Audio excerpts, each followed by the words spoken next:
The clerk will now proceed to read the order for the second reading of the bill pursuant to the order agreed by the House.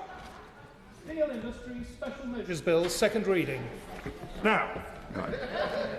I remind members that under the order of the House of today, notices of amendments and new clauses to be moved in committee of the whole House may be accepted in person by the clerks of the...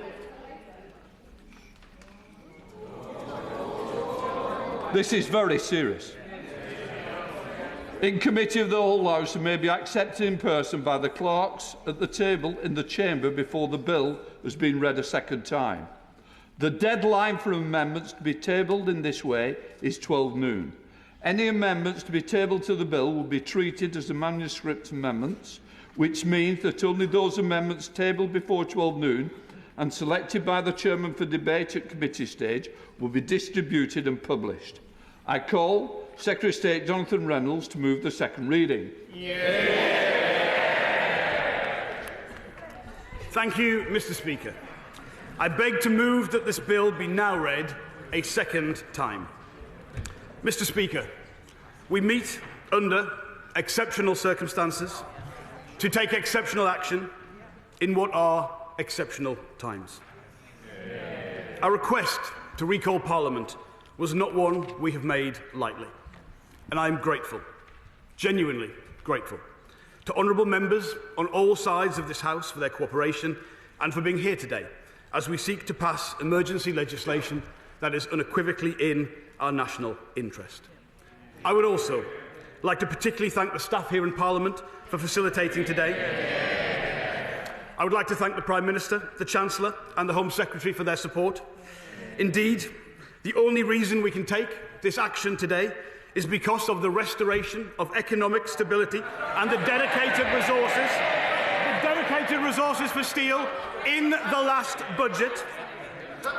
I would like to recognise my honourable friend for Scunthorpe and the honourable member for Brigg and Immingham and for all my honourable friends from Teesside for their advocacy and engagement on behalf of their constituents throughout this matter. As honourable members will know, since taking office, this government has been negotiating in good faith with British Steel's owners, Jingye. We have worked tirelessly to find a way forward, making a generous offer of support to British Steel that included sensible, common-sense conditions to protect the workforce, to protect taxpayers' money, and create a commercially viable company for the future. Despite our offer to Jingye being substantial, they wanted much more, frankly, an excessive amount. We did, however, remain committed to negotiation. But over the last few days, it became clear that the intention of Jingye was to refuse to purchase sufficient raw materials to keep the blast furnaces running. In fact, their intention was to cancel and refuse to pay for existing orders. The company would therefore have irrevocably and unilaterally closed down primary steelmaking at British Steel. Now, I want to make absolutely clear that separate to any conversation about a possible deal to co-invest in new facilities, the British government offered to purchase raw materials in a way that would have ensured no losses whatsoever for Jingye in maintaining the blast furnaces for a period of time. A counter-offer was instead made by Jingye for us to transfer hundreds of millions of pounds to them without any conditions to stop that money and potentially other assets being immediately transferred to China. They also refused a condition to keep the blast furnaces maintained and in good working order.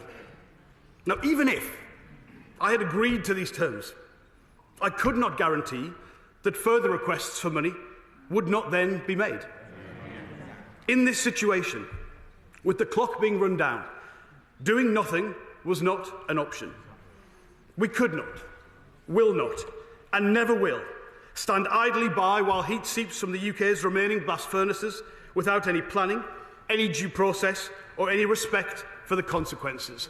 And that is why I needed colleagues here today. And I'll give way to the member for Brigg and Immingham, or I think the honourable member. Thank you. I thank the right honourable gentleman for giving way.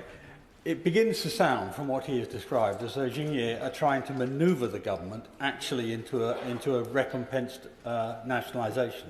Will he make plain that in the event they try and manoeuvre us into a nationalisation, we'll pay not more than a penny for it?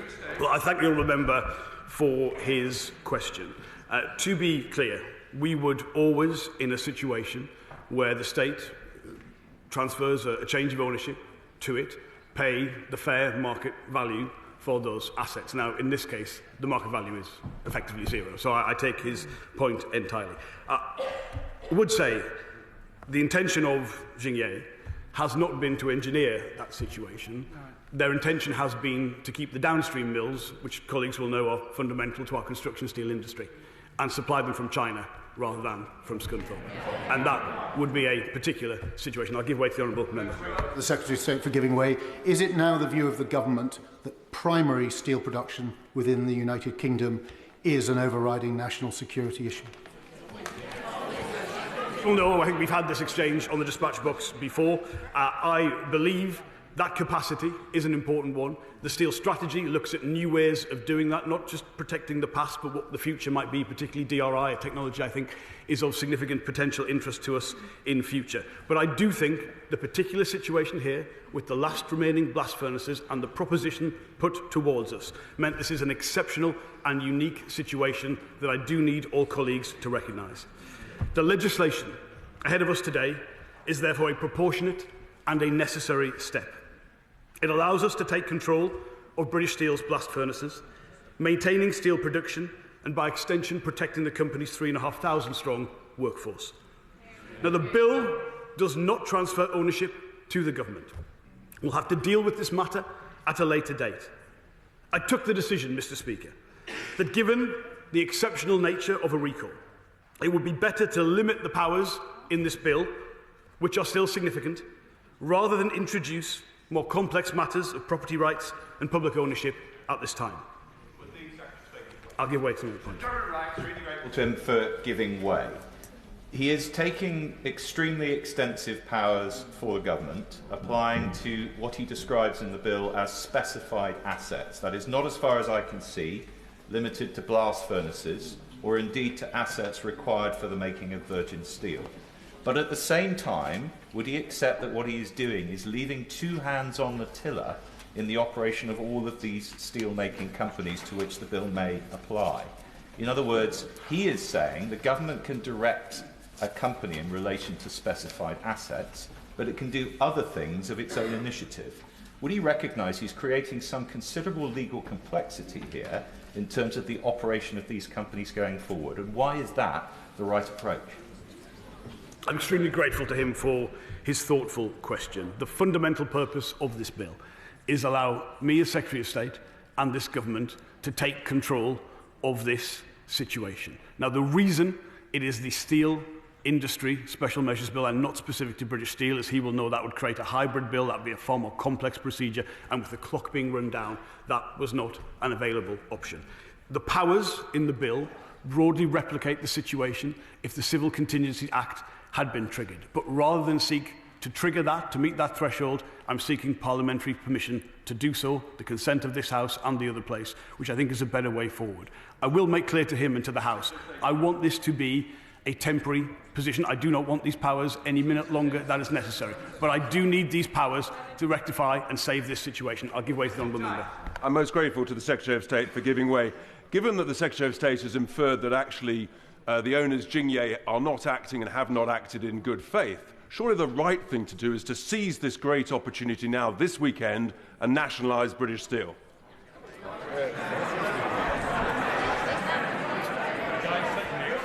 Mr. Speaker, I want to be clear that a transfer of ownership to the state remains on the table. And it may well, at this stage, given the behaviour of the company, be the likely option. But also, our aspirations for British Steel remain a co-investment agreement with a private sector partner to secure that long-term transformation. The action I seek to take today is not a magic wand or a panacea. The state cannot fund the long-term transformation of British Steel itself, nor would it want to do so. But a failure to act today would prevent any more desirable outcome from even being considered. And that is, again, why we must act today. I'll give way to my honourable friend.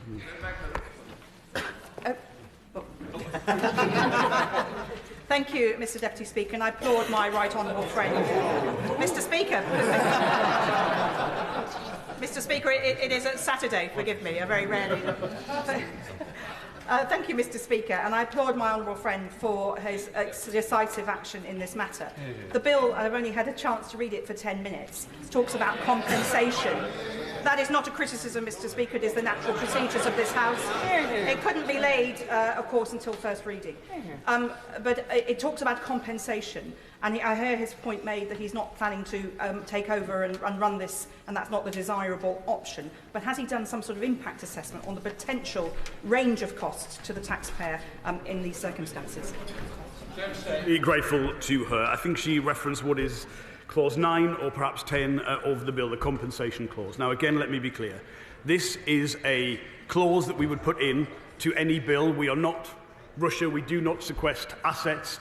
This language, this clause, this legal definition is something we would use in most standard procedures. But going back to the question from the honourable member opposite, the effective market value of this company is zero. So there's no inconsistency between those 2 points. I think my honourable friend was coming in, then I'll make some progress. Thank you, Mr Speaker.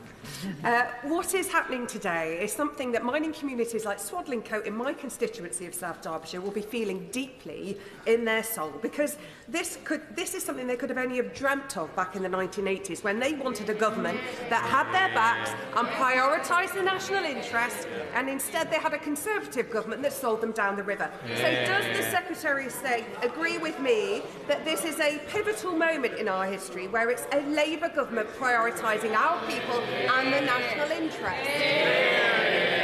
I'm grateful for that question. This is a significant moment.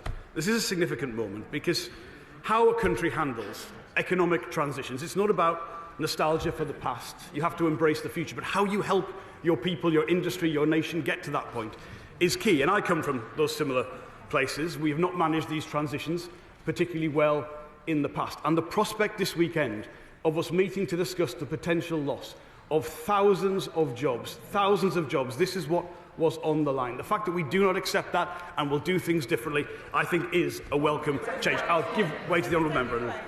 I'm grateful for the Minister giving way. We will scrutinise this bill today, but we want to do that in a very constructive fashion. But does he agree with me, given the huge damage that President Trump's tariffs have done to the British steel industry, accelerating this crisis, that any member of this House who actually campaigned for President Trump's election and cheered him on has behaved shamefully, unpatriotically, and should apologise to British steelworkers? Extremely grateful to the honourable member and the presence of his party here today. He'll not draw me on the other principal issue we've been dealing with at the Department of Business and Trade the last few days. But to be clear, the issues around British steel are more than the imposition of tariffs. The tariffs are not welcome. I don't think there's a justification for those tariffs to be put in place. And I do believe it is in our interests, of course, but also the US's interests, to agree a position with us that removes those tariffs to the interests of steelworkers. I'll give way to the honourable member. I'm grateful to the honourable gentleman, and I fully understand the nature of what he's bringing forward, and I also understand some of the requirement for speed in his case particularly, but we can argue about whether this should have been done before. But my intervention really is, having quickly looked through the bill, I don't see a sunset clause in here. Yeah. And the reason why I ask that is not because I have to set a particular date, and the government should. It brings the government back here to debate whether they should extend that process, and puts therefore a reasonable limit on government activity without debate. So I wonder if you could explain why there is no sunset clause in this bill. Absolutely understand and welcome the question from the honourable gentleman. I make clear I don't want these powers a minute more than is necessary. I cannot say at the minute, when we drafted this bill, the time frame that they were required for, but I will endeavour and commit at the dispatch box to keep the House updated. Perhaps I may ask the Select Committee for their involvement around that in order to make clear how long we believe. And just to be absolutely specific, where we make an order in relation to control of a steel undertaking, once that control has been established and it's no longer required, we can revoke those regulations as well. Mr. Speaker, I know there's huge interest. If I could just make a little more progress and then some of these matters may be dealt with. Mr. Speaker, this is what it means, as colleagues have said, to be a government unashamedly on the side of working people, and one that will not ever hesitate to take action to protect this nation's assets and this nation's economic security. Now, I understand that some have asked about precedent or referenced other troubled industrial situations.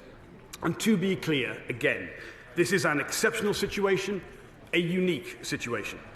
And the question for all members is whether we as a country want to continue to possess a steel industry. Do we want to make the construction steel and rail we need here in the UK, or do we want to be dependent on overseas imports?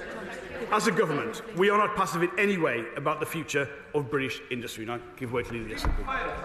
State for giving way. He's made reference to unique and exceptional and energy transitions, thousands of jobs. In the Scottish context, many minds right now will be very much focused on the situation in Grangemouth, where we know that hundreds of jobs are going to be lost directly, thousands of jobs in the supply chain. Now, were I, or perhaps even the local member for Alloa and Grangemouth, to bring forward a similar bill in respect of Scotland's only oil refinery, to save it, to give him the executive power to do as he pleases, as he is doing with British Steel, would the Labour Party back it in the same way as it is backing this bill today? Well, I'm pleased for the chance, Mr. Speaker, to address this particular issue. The importance of Grangemouth is why this Labour government has pledged £200 million to secure its long-term future. And it is an important asset. It is not the only remaining. It's one of 3 crackers in the United Kingdom. That's important. But specifically, it is not a comparable situation.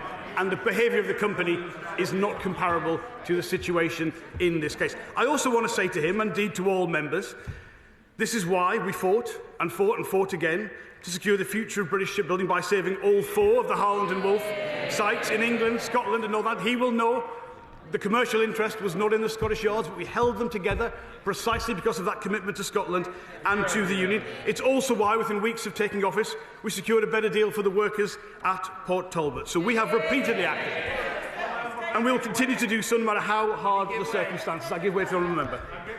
Well, friend, does he agree with me that the failure of the Tories and the SNP to develop an industrial strategy for Scotland meant that they had no plan for Grangemouth? They knew for over a decade about the problems at the refinery and did nothing. Does he agree with me that as soon as Labour came into power, we got to work and delivered support for the site, the workforce and the local community? Well, I endorse those comments entirely. I don't believe there is a history of the SNP calling for nationalisation of Grangemouth. They were as ever on the bandwagon. I think we would all recognise they don't campaign on their record in running Scotland, they campaign on grievance. And he is absolutely right that the contrast is a Labour government in this place that is on the side of working people everywhere. One more. The Secretary of State mentioned Port Talbot, and in appreciating the unprecedented circumstances we find ourselves in today, when the Government has very rightly moved quickly to safeguard primary steelmaking, the Secretary of State will be very mindful of the extraordinarily difficult circumstances the steel industry in South Wales has faced. In appreciating the £80 million fund available, can the Secretary of State make sure also that South Wales and Lamwen benefits from its share of the £2.5 billion Clean Steel Fund? Can that be at the forefront of his mind also? Mr. Speaker, I'm incredibly pleased for the chance to answer this point that has been raised. So the Port Talbot deal was originally negotiated by the previous government. I did try to reopen that. I went to see Chandra in Davos. I flew to Mumbai to talk to him about it. I kept, to be frank, Port Talbot open on polling day because it would have closed because of industrial action that almost took place. The present government were absolutely nowhere to be seen even before the result of the election was in. We were not able to reopen the deal, but we did negotiate a better deal. And just to be clear, as a result of that, Port Talbot is in a stronger position than British Steel because it has that long-term future in place, because we improved the deal that she botched at that time. And to be clear, the £2.5 billion Green Steel Fund the Chancellor has put in place is in addition to the £500 million already going to Port Talbot. That's an incredibly important point. Give one more intervention, honourable friend. for giving way, and I thank him for acting in the national interest, which is completely the opposite when the member for Clapton said he was against intervening to save British Steel 2 years ago. Does the Secretary of State think he said that in the British interest or in the foreign interest the Reform Party seek to serve? Well, I believe that is on the record. I'm hoping perhaps to convince all colleagues today to support this action in the national interest. OK, I've been waiting one time. When the blast furnaces in Port Talbot closed down in September last year, his government could have taken exactly the same legislative action as they are choosing to do today. We will be endeavouring to amend this bill to include England and Wales, because there is still the opportunity here for his government to make a real difference to the community of Port Talbot and the 2,800 jobs that have been lost there. I don't want to embarrass the honourable member, but the blast furnaces have already closed at Port Talbot. They are not available to be saved. That situation has moved on. And indeed, let me stress again, Port Talbot is in a stronger position because it has that long-term future in place and additional investments potentially there through that Green Steel Fund. But, Mr. Speaker, I think I must progress. I can see your indication to do so. Mr. Speaker, I'll give one more intervention to him. I thank my honourable friend for giving way and the considered way he's looking after the national interest. The steel unions, the GMB, Community and Unite, they'd like clarification that any board set up, that they will have steel workers at the heart who have kept this going through thick and thin. Remain in close engagement with all of the unions who clearly have been closely monitoring the situation. Again, I reiterate, this is not in itself a change of ownership through this bill. It's a change of control to rectify the situation, but I'll certainly have regard for the comments she has made and the role of the workforce, of course, at all stages. Mr. Speaker, when it comes to steel, we will never accept the argument that steelmaking is a sunset industry. Steel is vital to every bit of the modern economy. Domestic demand for steel is only set to go up, not down. In the last few weeks alone, we've seen Heathrow Airport announce multi-billion-pound expansion plans requiring 400,000 tonnes of new steel. We've seen Universal Studios confirm they'll be building Europe's biggest theme park, and where possible, they'll use UK-made steel to do it. This government is backing the builders, not the blockers, and because of that action we take today, we have the chance to feed that boom with steel made in Britain. Mr. Speaker, the legislation we're setting out today will also help end the uncertainty that has been hanging over British Steel's Scunthorpe site for too long. And I welcome the opposition's support today for this recall. But this issue should have been resolved years ago. I also believe they may now view it as a mistake to have given this essential national asset to this company. But I have to address, and I do this as a matter of genuine regret, the statement I saw made by the Leader of the Opposition yesterday. Because she claimed that, while she did my job, she negotiated a modernisation plan with British Steel to build an electric arc furnace at Teesside, followed by one at Scunthorpe. Mr. Speaker, I wish to make unequivocally clear to the House the new government inherited no such deal. We could not renege on that deal because it did not exist. On day one, I was told there had been a lack of progress on this matter to date.